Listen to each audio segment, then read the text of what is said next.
Hello guys, and welcome to another video.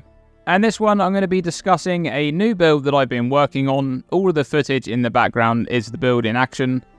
And this one come about because I was looking at tattoos and checking out the stats that are available from tattoos. And I noticed that there was one for increased Herald buff effect. That's the tattoo of the Arohongui Shaman, which increases Herald buff effect by 5%. And this got me thinking, because I hadn't really heard much about this tattoo or seen any builds really making use of it. So I started to look at ways to make use of stacking this tattoo to gain a lot of Herald buff effect, and how best to make use of that stat. And I remembered the Lone Messenger keystone. I did a keystone highlight video on that a while back. This is a keystone which is granted by the Calamitous Visions unique small cluster jewel, which was introduced to the game back in Delirium League. This jewel drops from the Delirium bosses in maps. Lone Messenger is incredibly build defining in what it does, because it disables any skill which has an aura tag so that you can no longer make use of it. You can also only make use of a single Herald ability, but in return, that Herald skill is boosted up in a big way. You gain 100% more damage with hits from Herald skills, 50% more damage over time with Herald skills, minions from Herald skills deal 25% more damage, and the one that I was most interested in, 50% more effect of Herald buffs on you. Back in Delirium League when this keystone was introduced, the disabling of aura skills was a big deal, but defensively it was far less impactful than it is today because defenses back then were less reliant on auras.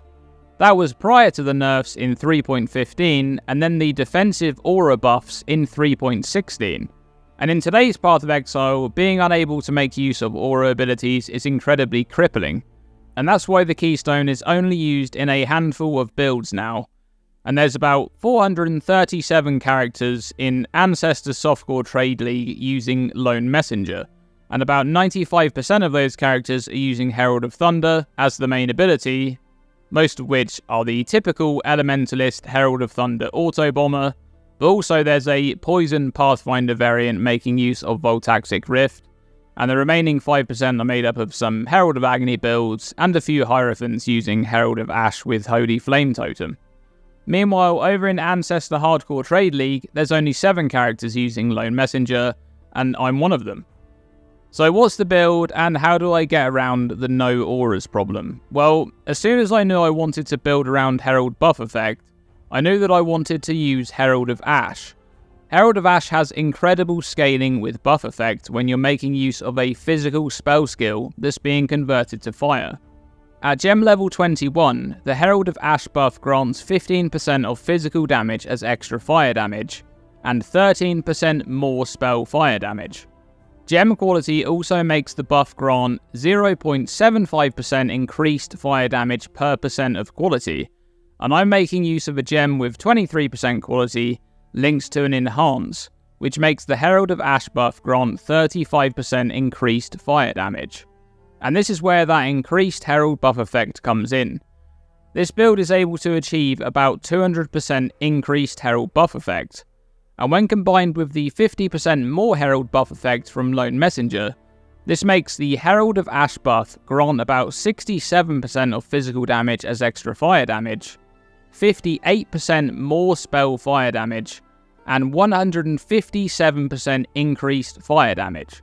That's pretty ridiculous. In the POB, this one Herald skill is granting me about 172% more damage. Alright, so what about the skill? Well, for me, it's just got to be Blade Vortex. You could use Reap or maybe Exsanguinate, or even make a Bladeful Blade Blast build, but I went with Blade Vortex because considering I'm using a juiced up Herald of Ash, I wanted this build to be really good at one thing, and that's juiced up maps and just fully focused on exploding massive packs of mobs. That's the goal. Alright, so the damage is looking alright, we've got our skill, but what about the defenses? Because of course we can't make use of auras. This is where the Chieftain Ascendancy comes into play along with tattoos. Tattoos are ridiculous for defense, especially maximum resistances, and this build is making use of a Warrior's Tale setup using 4 Namahu Makanga tattoos to gain 8% to maximum fire resistance. When combined with the maximum resistances on the core passive tree, and a few gained from gear, I'm able to reach 90% to all elemental resistances thanks to the Chieftain's Valaco Ascendancy notable. And to solve physical damage, I'm heavily investing into damage taken as. I'm using a Cloak of Flame for 40% of physical damage taken as fire damage, a Dawnbreaker Shield for up to 20% of physical damage taken as fire damage, my one currently has an 18% roll. My helmet has a Delve modifier and an Eater of Worlds implicit for a further total 16% of physical damage from hits taken as elemental damage. And I'm also using the Armor and Energy Shield Mastery for 10% of physical damage from hits taken as chaos damage, along with the Taste of Hate Flask for even more mitigation. Without Taste of Hate, around 85% of physical damage from hits is shifted to be taken as other damage types, and with Taste of Hate active, this goes up to about 100%. This isn't anywhere near as tanky as Ben's Pathfinder build that I went over in my last video, but it's plenty tanky enough for what I want to do. A nice bonus of this setup is that the Cloak of Flame and Dawnbreaker combination both apply to physical damage over time as well, so any fizz dots like bleeding or corrupted blood are heavily mitigated by fire resistance. This build is also making use of Supreme Ostentation. This is a timeless keystone which allows you to ignore attribute requirements while disabling the bonuses granted from any attributes that you have. This keystone comes from an Elegant Hubris jewel when it's in the name of Caspero. And this allows me to go all in on tattoos, and the whole tree is literally just covered in tattoos. Every node that can be tattooed is tattooed. And the main investment here is the Arrow Hongui Shaman tattoos for the Herald buff effect, which we talked about earlier. Those take up most of the intelligence travel nodes. And I'm also making use of a bunch of Namahu Warmonger tattoos. These grant a small amount of explode chance, and I'm using about 10 of them. And I'm also using an Ancestral Bloodlines tattoo along with a tattoo for each tribe, and the Bloodlines tattoo is actually in the Warrior's Tail Jewel Radius, so its effect is doubled. And it's actually granting about 40% increased recovery rate of life, mana, and energy shield, which is crazy. The energy shield recovery is not very useful here, but the life and mana is great. That's a very strong tattoo. And let's briefly discuss how I'm making use of my remaining mana pool. Since auras are not an option, I'm making use of Tempest Shield, which is a great skill in this situation for some spell block chance and shock immunity. And I'm also using Arctic Armor. The freeze immunity is nice here. I'm not really stationary very often, but the cast speed of the build is a bit lackluster right now, so it's probably getting some use. And I'm also using Aspect of the Spider, which is nice both offensively and defensively. It slows down nearby enemies and makes them take increased damage.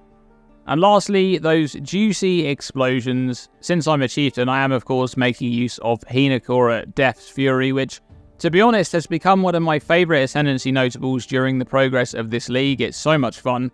And when combined with the Explosion Chance tattoos and Herald of Ash, we're able to get some really nice explosion chains going. Unfortunately, we have no good Uber Lab option on the Ascendancy. You could probably make an argument for using the Arrow Hongui Totem notable defensively, but I don't really have a gem slot open for it, and even then I think you'd just use Decoy Totem and you wouldn't need the Ascendancy. The dual node is terrible here because I don't even gain anything from strength either, and there aren't really any nodes to convert. So for the Uber Lab, I'm taking two small nodes which both provide increased fire damage and life regen, two stats that are really nice. Kind of feels Pathfinder, man. Anyway, that's the build overview. I'm just approaching level 90 right now, so the build is really still in its infancy. I need to work on it a bit more. There's some issues I need to iron out. I hope I don't rip because this build is really fun and I want to see where it can go. I'm strongly considering making a build guide for this, so do let me know if that's something that you'd be interested in. And of course, I'll link the PoE Ninja character link in the video description below so you can take a look there and grab the up-to-date POB. And that's going to be about it for this video. Thanks very much for watching, and as always, stay tuned, stay safe, and I'll see you in the next one.